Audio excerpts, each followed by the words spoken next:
தேர்தலில் போட்டியிட்டு வெற்றி பெற முடியாது என தெரிந்து ராஜஸ்தானிலிருந்து மாநிலங்களவைக்கு சென்றுள்ளனர். சோனியா காந்தியை மறைமுகமாக சுட்டிக்காட்டி பிரதமர் மோடி விமர்சனம்.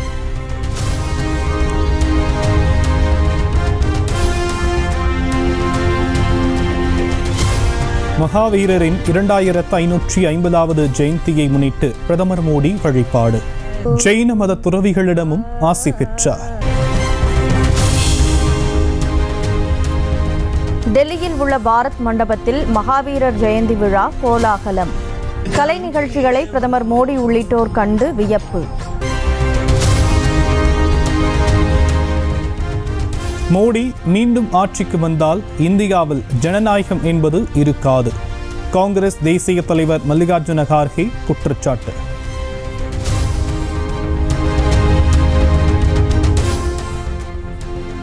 பிரதமர் மோடி ஆட்சியில் ரயிலில் செல்வதே தண்டனையாகிவிட்டது. ரயில் கழிவறையில் அமர்ந்து பயணிகள் பயணம் செய்ததை சுட்டிக்காட்டி ராகுல் காந்தி விமர்சனம்.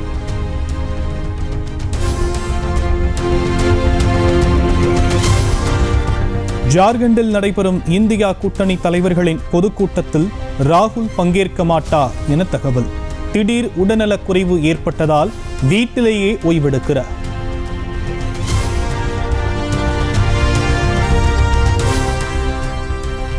நல்ல கல்வி மற்றும் சுகாதாரத்தை மக்களுக்கு கொடுத்ததுதான் எனது கணவர் செய்த குற்றமா? ராஞ்சியில் நடைபெறும் எதிர்க்கட்சிகள் பொதுக்கூட்டத்தில் சுனிதா கெஜ்ரிவால் கேள்வி.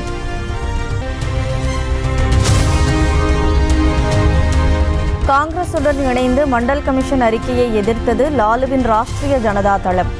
பீகாரில் நடைபெற்ற தேர்தல் பிரச்சார கூட்டத்தில் மத்திய உள்துறை அமைச்சர் அமித்ஷா குற்றச்சாட்டு.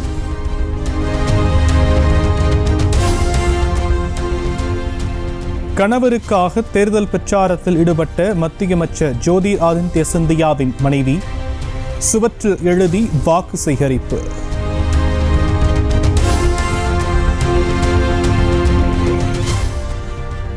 கர்நாடக துணை முதல்வர் டி.கே. சிவகுமார் மீது வழக்கு பதிவு.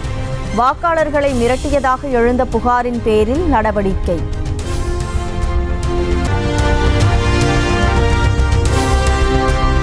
தமிழகத்தின் வட உள் மாவட்டங்களில் வெப்பநிலை அதிகரிக்கக்கூடும் என சென்னை வானிலை ஆய்வு மையம் எச்சரிக்கை.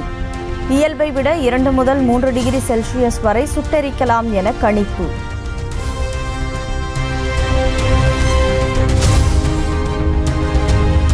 தமிழகத்தில் 69.72% வாக்குகள் பதிவானதாக இந்திய தேர்தல் ஆணையம் அதிகாரப்பூர்வ அறிவிப்பு. அதிகபட்சமாக தருமபுரியில் 81.20% வாக்குகள் பதிவு.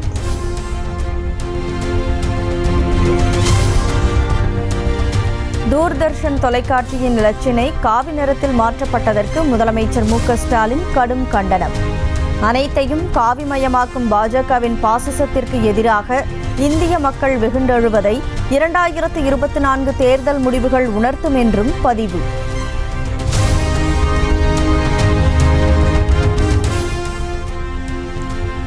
தமிழகத்தில் லாக்அப் மரணங்கள் அதிகரித்து விட்டதாக அதிமுக பொதுச் செயலாளர் எடப்பாடி பழனிசாமி குற்றச்சாட்டு. செவ்வாய்ப்பேட்டை விசாரணை கைதி உயிரிழந்ததை சுட்டிக்காட்டி கண்டனம்.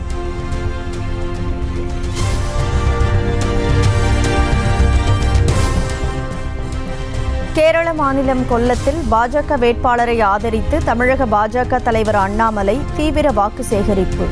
சாலையில் ரோட் ஷோ மேற்கொண்டு தாமரை சின்னத்திற்கு வாக்களிக்க கோரி தமிழில் பிரச்சாரம்.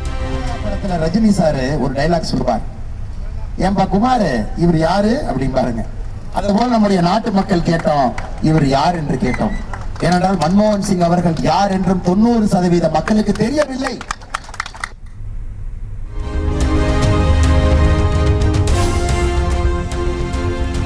வெயிலின் தாக்கத்தை பொருட்படுத்தாமல் பள்ளிகளில் நடத்தப்படும் சிறப்பு வகுப்புகளை தடுத்து நிறுத்த வேண்டும். பள்ளிக்கல்வித்துறைக்கு மனிதநேய மக்கள் கட்சித் தலைவர் ஜவாஹிருல்லா வலியுறுத்தல்.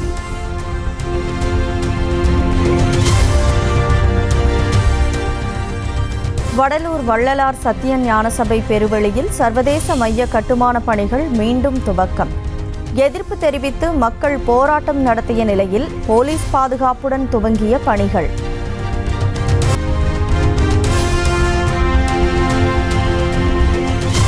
அருகே வேடம்பட்டில் உள்ள சந்தியா மருத்துவ கழிவு சுத்திகரிப்பு ஆலையிலிருந்து நச்சுக்காற்று வெளியேறியதாக புகார். வாந்தி, மயக்கம், மூச்சுத்திணறல் ஏற்பட்டதாக கூறி 22 பேர் முண்டியம்பாக்கம் அரசு மருத்துவக் கல்லூரி மருத்துவமனையில் அனுமதி.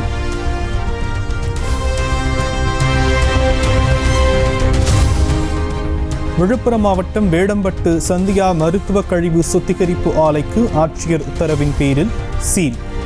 1 மாதத்துக்குள்ளாக மாசு கட்டுப்பாட்டு வாரியம் ஆய்வு செய்து தரும் அடிப்படையில் மேல் நடவடிக்கை எடுக்கப்படும் என தாசில்தார் தகவல்.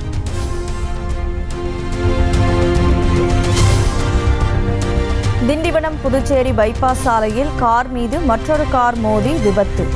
ஆந்திராவைச் சேர்ந்த பெண் உட்பட 2 பேரும், சென்னையிலிருந்து விழுப்புரம் சென்ற ஒருவரும் உயிரிழப்பு.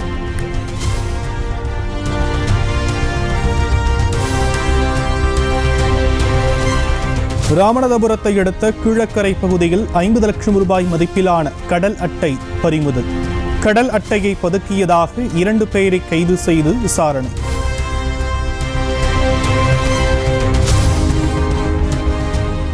திருப்பத்தூர் அருகே பல லட்சம் ரூபாய் மதிப்பீட்டில் 2 கிலோமீட்டர் தூரத்திற்கு போடப்பட்ட தார் சாலை தரமற்று இருப்பதாக குற்றச்சாட்டு. வெறும் கையால் சாலையை பெயர்த்து எடுத்த இளைஞரால் பரபரப்பு.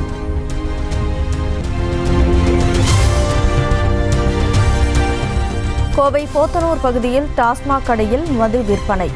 மகாவீர் ஜெயந்தியை முன்னிட்டு மதுபான கடைகளுக்கு விடுமுறை அறிவிக்கப்பட்டுள்ள நிலையில் சட்டவிரோதமாக விற்பனை.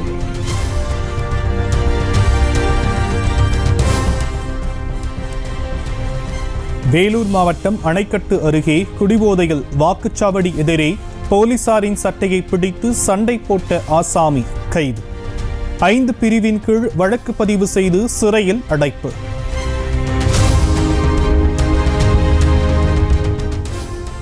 திண்டுக்கல்லில் சட்டவிரோதமாக இறைச்சி விற்பனை செய்த கடைகளுக்கு 5000 ரூபாய் அபராதம். 42 கிலோ ஆட்டு இறைச்சி மற்றும் 67 கிலோ கோழி இறைச்சியை பறிமுதல் செய்த அதிகாரிகள்.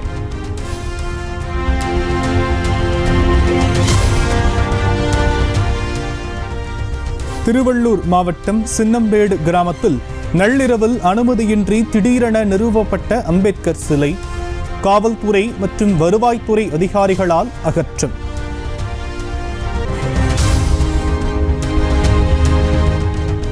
உளுந்தூர்பேட்டை அருகே இளைஞர்கள் மோதிக்கொண்ட சம்பவத்தை அடுத்து 2 கிராமங்களிலும் போலீஸ் பாதுகாப்பு.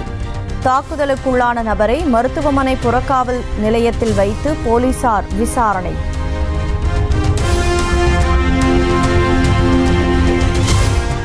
திருப்பூர் மாவட்டம் பல்லடம் அருகே சாலையோரம் நின்று கொண்டிருந்த ஈச்சர் வேனின் பின்புறம் கார் மோதி விபத்து.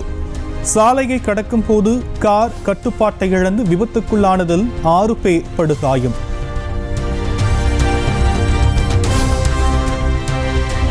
மதுரையில் கோலாகலமாக நடந்தேறிய மீனாட்சி சுந்தரேஸ்வரர் திருக்கல்யாணம்.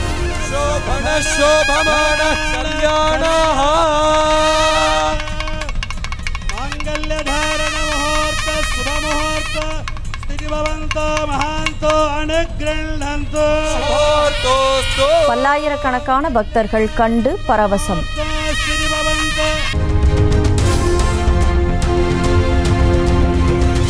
மீனாட்சி சுந்தரேஸ்வரர் திருக்கல்யாணத்தை அடுத்து புது மங்கல நான்களை தங்களுக்கு தாங்களே மாற்றிக்கொண்ட பெண்கள் மாங்கல்ய பாக்கியம் நிலைக்க வேண்டி மனமுருக வேண்டுதல்.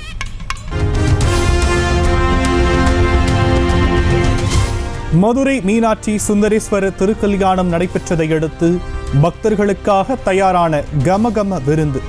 சுவாமி திருக்கல்யாணத்தை கண்டுகளித்தவுடன் உணவு பிரசாதத்தை பெற்றுக்கொண்ட பக்தர்கள்.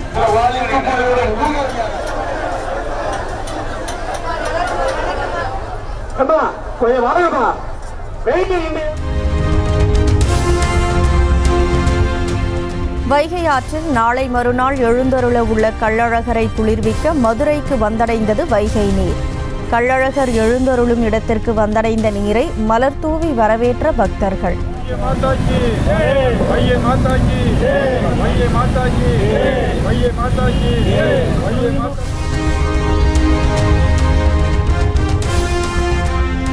மதுரையில் கள்ளழகர் வைகை ஆற்றில் இறங்கும் வைபவத்துக்கான ஏற்பாடுகள் தீவிரம். நேரில் ஆய்வு செய்த உயர்நீதிமன்ற கிளை நிர்வாக நீதிபதி சுரேஷ்குமார், நீதிபதி அருள் முருகன்.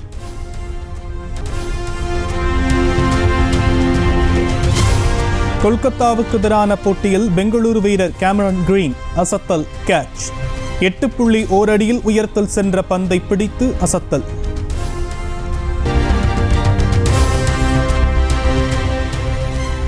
நாளை மறுநாள் நடைபெறவுள்ள போட்டிக்காக சென்னை வந்தடைந்த சிஎஸ்கே வீரர்கள். விமான நிலையத்தில் தோனியை கண்டதும் ஆர்ப்பரித்த ரசிகர்கள்.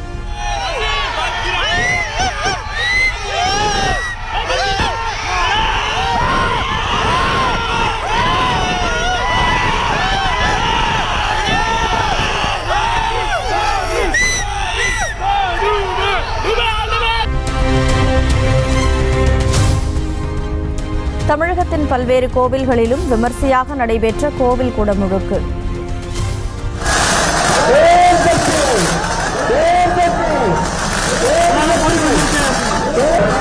ஏராளமான பக்தர்கள் கலந்து கொண்டு கோபுர தரிசனம்.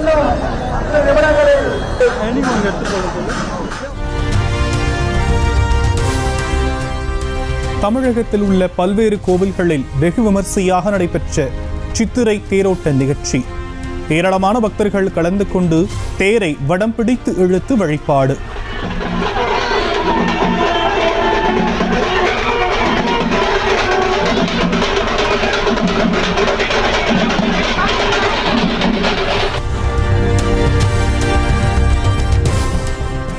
தமிழகத்தின் பல்வேறு கோயில்களிலும் நடைபெற்ற சுவாமி திருக்கல்யாண வைபவங்கள்.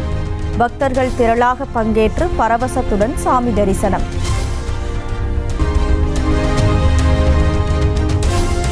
மயிலாடுதுறை அருகே சித்தர்காட்டில் 64 சித்தர்கள் ஜீவசமாதி அடைந்த சிவாலயத்தில் ஜப்பான் நாட்டைச் சேர்ந்த 50 பேர் வழிபாடு. 136 மூலிகை பொருட்களை கொண்டு சிறப்பு ஹோமங்கள் செய்து பிரார்த்தனை.